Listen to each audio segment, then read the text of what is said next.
আজরাইলকে জিজ্ঞেস করলেন, হে আজরাইল, বনি আদমের রূহগুলো তুমি কবজ করেছো, দায়িত্ব তোমার। হে আজরাইল, তুমি আমারে জানাও না ওই বনি আদমের মধ্যে কোন কোন রূহ কবজ করতে তোমার অনেক কষ্ট হয়েছিল। আজরাইল জানায়া দেয়, হে ও দয়ার মালিক, বনি আদমের মধ্যে 2টা রূহ কবজ করতে আমার অনেক কষ্ট হয়েছে। কোন 2টা রূহ? বলে 1 নম্বরে এক আল্লাহর বান্দি মহিলা, বিশাল এক সমুদ্রের মধ্যে জাহাজটা প্লাবনের মধ্যে পড়িয়া যখনই ডুবিয়া যাবে, ওই হালাতে সবাই ডুবিয়া গেল। এক প্রেগনেন্ট মহিলা, গর্ভবতী মহিলা কাঠের মধ্যে বসা, একটু পরেই এই মহিলা একটা বাচ্চা প্রসব করবে। তোমার কুদরতের কারিশমা, ওই কাঠের উপরেই আল্লাহর বান্দির একটু পরে প্রসব হয়ে গেল। সন্তানটা দুনিয়ার মধ্যে ওই কাস্তের উপরে যখন দুনিয়াতে আসলো, তখনই তোমার অর্ডার হয়ে গেল, হে আজরাইল যাও এই বান্দির রূহটাকে কবজ করে তুমি নিয়ে চলে আসো। আমি যখন ওই কাঠের উপরে ঝুলন্ত ওই মহিলার রূহটাকে কবজ করার জন্য যখন আমি চলে গেলাম, আমার মনের মধ্যে অনেক কষ্ট ওই সময়ে লেগেছিল। কারণ কি আল্লাহ জানেন না? কারণ হলো এই কাঠের মধ্যে যে এই বান্দি সন্তানটা, ওই সন্তানের কি উপায় হবে, কই যাবে? কারণ দুনিয়াতে তার মা থাকবে না।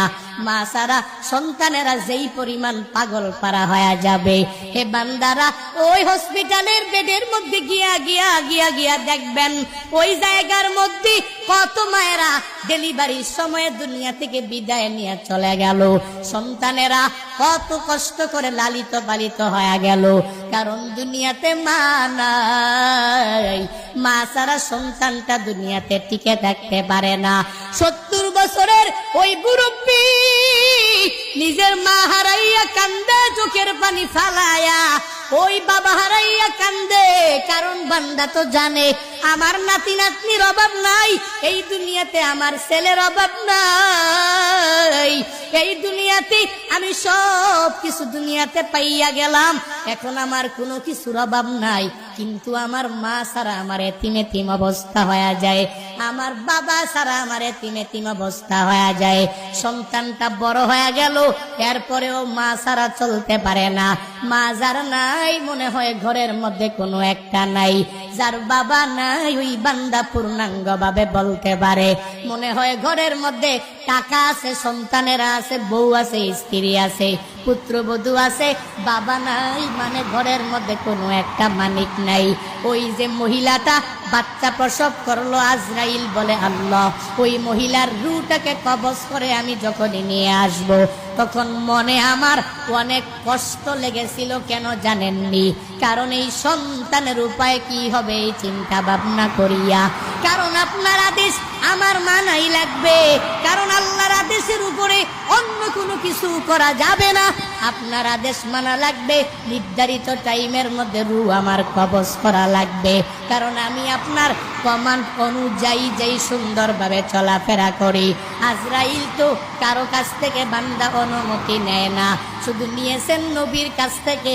আল্লাহ আজরাইলকে নবীর কাছে পাঠিয়েছিলেন, হে আজরাইল যাও নবীর কাছে তুমি দৌড়ায় যাও, ওই নবীর রূহটাকে কবজ করার জন্য।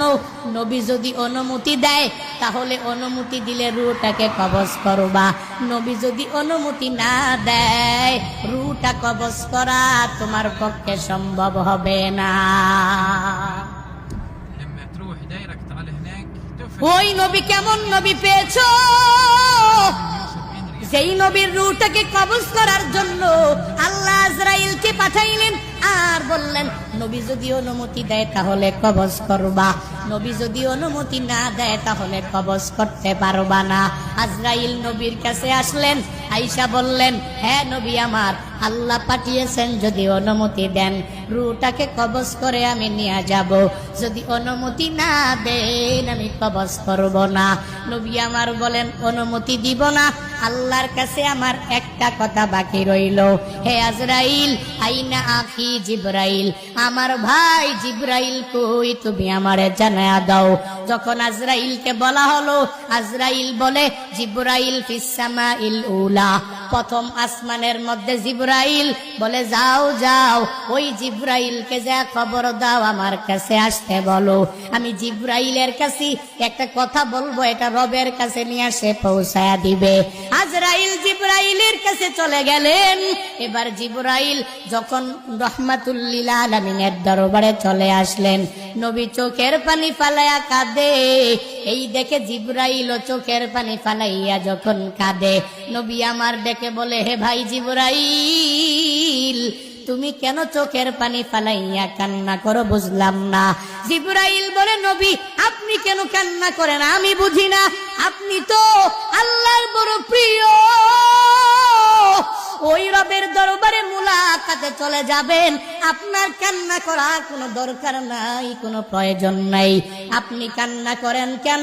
যখন জিবরাইল নবীকে জানায়া দেয়, নবী আপনার তো কান্না করার কোনো প্রয়োজনই নাই, ওই রবের মুলাকাতে যাবেন, ওই রবের সাক্ষাতে আপনি চলে যাবেন, তাহলে কান্না তো আপনার দ্বারা মানায় না গো নবী আমার।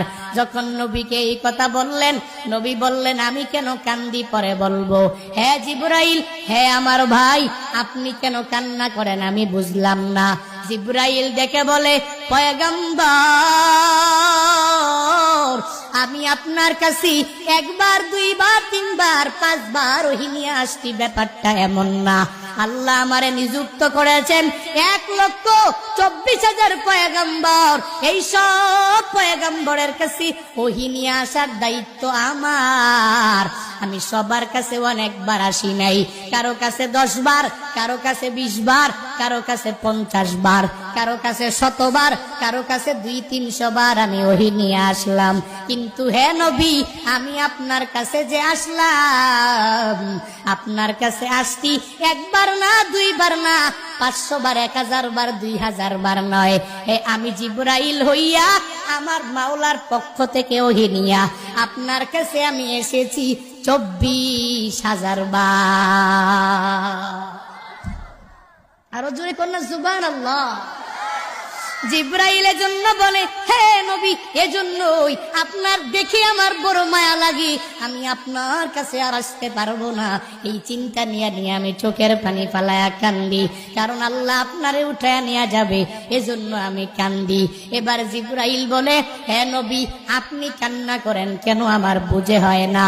নবী আমার বলেন, হে জিবরাইল, আমি কেন কান্না করি জানো জানো জানো, আমি তো আমার রবের মুলাকাতে চলে যাব, কিন্তু এই দুনিয়ার মধ্যে আমার যে উম্মতেরা থাকবে, ওই উম্মতেরা আমার জন্য বড় পাগল, এই উম্মতেরা মদিনার জন্য অনেক বড় পাগল পারা, আমি নবীর জন্য অনেক বড় পাগল পারা।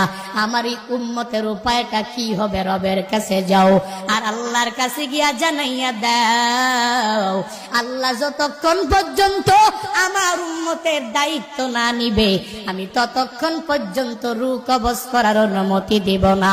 জিবরাইল চলে গেলেন মাওলার দরবারে যাইয়া আল্লাহর কাছে বললেন, ও মালিক, আপনার পয়গম্বর রূহ কবজ করার জন্য অনুমতি দেয় না। ও আল্লাহ, যদি আপনি আপনার নবীর উম্মতের জিম্মাদারি যদি না নেন, তাহলে রূহ কবজ করার অনুমতি আপনার নবী দিবে না।